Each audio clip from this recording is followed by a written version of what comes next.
So, welcome back to the Telco Drift. For those that haven't met yet, I'm Pablo Tomasi, sort of an independent analyst covering different parts of the tech world.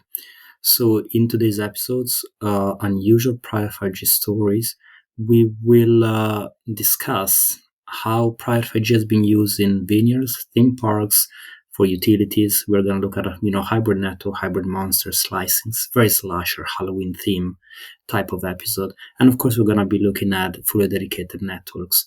Now, for each of these deployments, which I hope are deployments that in most cases you're unfamiliar with or that you're possibly seeing them in a different lights, I will try to draw some conclusions, some lessons that can be replicated.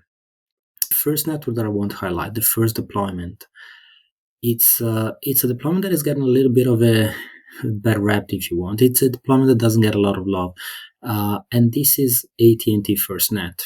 Now, why am I highlighting here? This is like a deployment that a lot of people are familiar with, but again, doesn't get enough love because this is effectively the largest hybrid network deployment in the world, arguably. So FirstNet has its own core, it uses a dedicated spectrum, band 14, the 700 megahertz, and it's a very large LTE network for public safety. So this is one of the first points that I want to make about FirstNet. LTE has been an extremely relevant solution for private networks, and it still is. So quite important to understand that not everything has to be fine. Having said that, of course, in 2024, FirstNet announced an $8 billion investment to bring 5G to the network. That will include, 5G core, of course, 1,000 new sites, and a fleet of deployable assets. So you need, of course, to eventually move into 5G. But I think my point stands. LTE has been a great technology for many years, and many private networks still use it. 5G, of course, is the future, and then 6G and 7G, blah, blah, blah. But interesting to see how LTE has been like a cornerstone of a critical network for so many years. Now we move now from the US to China, and this is a different beast. So we're talking about network slicing here. So State Grid, China Unicom, Huawei, and TD Tech deploy a slicing solution in the Shandong province. And again, we are talking size here. Again, this is probably one of the largest network slicing deployments that I can think of. And this is used end-to-end deterministic slicing and also RedCap. I'm not going to focus a lot on the RedCap side of things. But to give an idea, we're talking about 30,000 5G base stations deployed and 100,000 5G connection. So again, for these first two examples, we are talking about scale. We're talking about size. That's why they're interesting. You want to have something big that you can say, wow, this is impressive. But the other interesting things about this deployment is that the applications that are supported are on-grid control for distributed power, distribution automation, process load control, power consumption data collection. So these are very specific vertical application, and this is critical to understand in this market. Each vertical is going to have very specific applications, and you need to be able to support them to really be successful. Now, moving again, sort of back in North America, and now we're talking about a fully private network. So this is Agnico Eagle Mine in the Turtle Lake mine in Northern Ontario. So this is the deployment that sees Rogers Business, Dell Technology, Ericsson, and Expeto as the partners involved. Why is this interesting? There are a lot of mining examples. We know mining and energy generation in general is one of the more advanced verticals for private networks. So private network here is deployed across 80 square kilometers operation and includes 5 cellular tower and a bunch of different frequencies. Now, what is really interesting to me is that besides covering the mine, so the network has been brought to also cover the highway 652 between Turtle Lake and Cochrane in Ontario, helping closing the connectivity gap. So it's interesting because you can see the B2B and the B2C side sort of kind of working together for a project, getting synergies out of the project. So that's the first thing that was interesting. The second interesting thing is that when you look at the press release, you see that the network has fully redundant fiber optic backbones, micro-link backup, and is using satellite phones and copper lines as emergency backup. So once again, the idea that some people had that you're just gonna have private 5G and that's gonna do everything, it's wrong. And there are always going to be other technologies, and there are always going to be sort of backups technologies and backup of backups technologies, especially in these critical verticals. So as a telco, because podcast is called Telco Drift, always think about those multiple connectivity options and those redundancy options, and how can you deliver them for the enterprise. So we moved among two extremes, North America and Asia. Now we're going to the Middle East. So in 2024, Aramco Digital received the license for the 450 megahertz band to deploy a network. Now, what is interesting about this network, which, as far as I understand, is currently being deployed, is that it's going to cover multiple industrial zones within the Kingdom of Saudi Arabia, but is also tied to Saudi's 2030 vision. And that's a key point. Like, a lot of different countries have some plans, some visions, some projects, and as a telco, as an enterprise, you need to play within those countries' priorities. The other interesting bit is that this is the 450 megahertz band. So the 450 megahertz alliance is helping to expand the use of this band for utilities and other similar scenarios. And it shows how the sort of spectral harmonization, if you want, or how the use of like a single band in multiple countries can really help driving the market expansion. So before moving to the next case study, which is going to be in Brazil, just wanted to ask you, is there any deployment that you would like me to discuss? And if so, just put them in the comments. And next time that I'm having this type of podcast, this type of episode, I will be discussing whatever deployments you're suggesting, which are like interesting, unusual, it's bringing like great results or unexpected results, and hopefully we can keep providing lessons for the market. So back to Brazil then. This is a deployment from a few years back. So in 2019, Vale signed a 21 million Brazilian real deal with Vivo for deployment of private LTE at various sites. So starting with the Carajas mine, and then plans for the Procuro mine, Minas Gerais. Apologies for mispronunciation in this podcast, but not that easy getting all the names correct. So why is this interesting? I already said mining is quite an advanced vertical. This is interesting because it shows a sort of step-by-step incremental approach to private network. So you start in one site and then you move to another and another and another, and that's the way the market is meant to be moving. Slow and steady, additional sites, continuous stable growth. So very interesting, and something that people should really appreciate. You're not going to start deploying the world, you're going to start one site at a time. The other interesting thing is because the network was deployed to support autonomous trucks and similar use cases. So in the press release, there was the mentioning of some of the benefits of using autonomous equipment. And there was a 15% reduction in fuel consumption and a 10% reduction in maintenance cost. So this autonomous equipment was, I believe, was using WiMAX before. What is not clear to me is that the numbers that were shared were delivered by the previous tech or whether were delivered by private cellular. So effectively what I want to highlight here as critical is that there needs to be clarity on how the private cellular delivers potentially on top of other connectivity options, because that clarity helps the average reader to really understand why there needs to be this technology. Now, the vendor, I believe, was Nokia in this case. And, sticking with Nokia, they had a deployment with Bosch. in Bosch Stuttgart Feuerbach factory.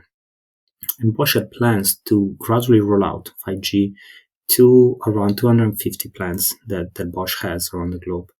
So it's interesting, once again, you see that step-by-step approach. The other interesting thing is that the initial network had 8 small cells covering 10,000 square meters. So a couple of lessons here. First, you're not going to get rich by selling the tiny boxes, small cells.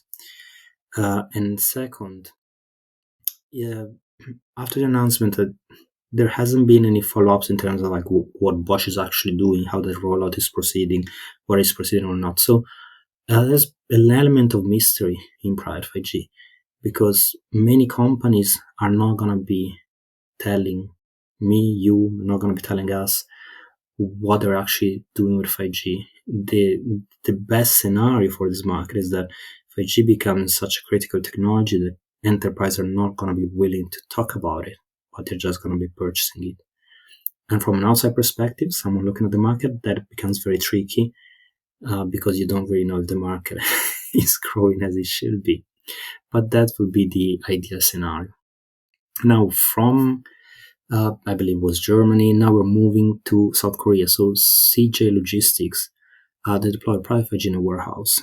Again, it's 22 small cell instead of 300 Wi-Fi access point. So the company is estimating a 15% saving on the infrastructure side. So quite important to understand this part of the equation. The TCO from the infrastructure side between private 5G and Wi-Fi can be like really positive for private 5G, particularly when we're starting to think about large environments. Now the network connects 100 handheld scanners, and the benefits here is that effectively the scanning goes faster. Instead of having to wait a certain amount of time, you can scan things more quicker. And so scanning operations increase productivity thanks to scanning operations that are smoother, increased by 20%. So the key takeaway here is that even like small improvements can drive a better experience, and that is critical to justify the investment in the network.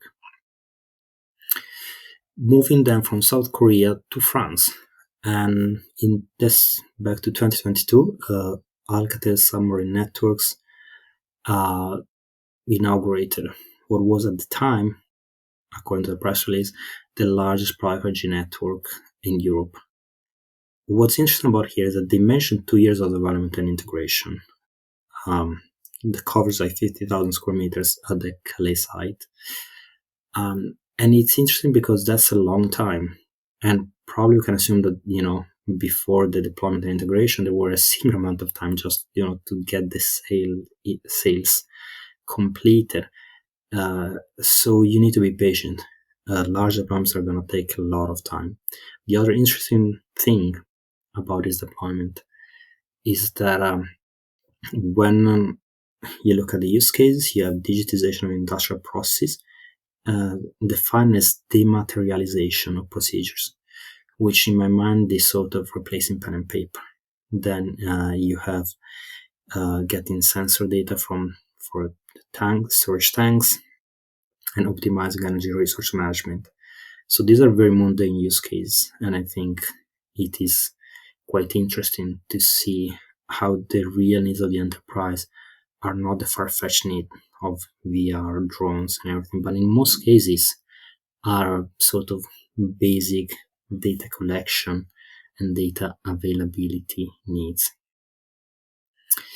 Moving then again back to South Korea in Seoul, we have an amusement park that is using a private 5G network with a 28 gigahertz band to transmit video sensor data, effectively creating a 4D attraction that replicate the experience of a roller coaster. So this is a very interesting deployment. It's using millimeter wave, but also because it shows a unique case that only belongs in this vertical, right? So each vertical needs to have that, each player working a vertical needs to have that unique understanding of what is needed in this vertical. In this case, the need is to broaden the pool of people that can enjoy, such a ride. Back to Germany, and we're talking about vineyards. There is a 5G connected viticulture robot, which works with a private 5G network. I believe it's private, but correct me if I'm wrong. And it performs, tasks such as soil cultivation and defoliation. Now, Germany, top of my mind, is not particularly well known for wines, but I believe they have some good white wines. So any recommendation is welcome. Why is this an interesting deployment? Well, again, you see that there are some odds opportunities, unusual, unexpected use cases beyond the usual industrial side. But also you see how, for all the bad mouth that I give about robots, in the longer term, robots are definitely going to play a role within this market. Now, how much 5G will affect this, I think, is yet to be seen. And from Germany, let's go to Japan. So JRC, in partnership with Nagano City, Nagano Spirit, Exia Group, and I believe a few other partners, they are deploying a private 5G network, and that is for the stadium, the White Ring, the home arena of the Shinshubari Warriors. So the issue here is that the customer service, because of network congestions, was getting poor connectivity. So the private network is used for electronic payments, mobile ordering, mobile ticketing, and effectively is improving the experience that the customers, that the visitors have. Now, there are similar examples of this in the US, but I just came across this one in Japan. I thought it was an interesting one. And again, the key takeaways is that sometimes it's difficult to find this precise KPI, and it is about the experience, better experience than turns into money. And the other interesting bit is that sport, it is quite a big opportunity.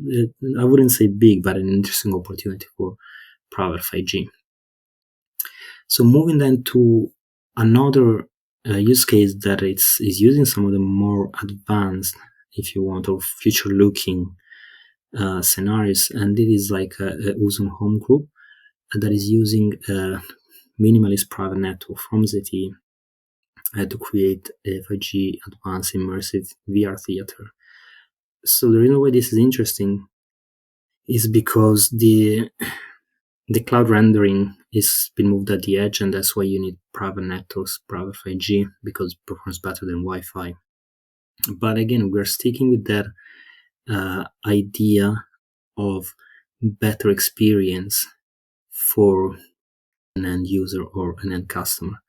So there are different ways for you to do the rendering, and you can have a backpack, you can have a headset, but if you're bringing it out of the backpack, of the headset, effectively the people that are enjoying the VR show do not need to have a 5-kilo backpack, or the whole experience they have is a little bit better. And again, maybe difficult to really assess a clear KPI, but at the end of the day, you can still see the benefit of this technology, and the potential of the technology in making everything a little bit better. So the last example that I quickly want to discuss is Shaanxi Coal Group, China Telecom, Huawei, and TD Tech. That's the Kaohsiung Smart Mine. So this, once again, mining is one of the most advanced verticals that I already said. So it's a challenging environment. You have long tunnels, they change. So it's underground. It's difficult to place base station. You need to have explosion-proof operation. So if private 5G can deliver in such an environment, it probably can deliver in most enterprise environments. It doesn't matter what vertical you're in. But the other thing that is interesting for me is that, so the way that private 5G was used here is created supporting the smart mining project that streamlined 116 subsystems So the idea is that you're moving from different silos, different protocols, different technology, in using 5G a little bit as a foundation of enabling those silos to be broken and to become sort of a unique set of data, set of solutions. And I think that should be the end goal for a lot of 5G deployment, just breaking silos. As simple as that. Once you do that, then 5G, private 5G, becomes that essential technology that can really help an enterprise in its further digitization process. So that's, these were some of the unusual deployment that I came across that I thought were interesting. Again, anything that I missed, feel free to drop a comment and let me know. So we'll be happy to discuss them in the next podcast. And probably I'll talk to you again in a couple of weeks' time. Have a fantastic day.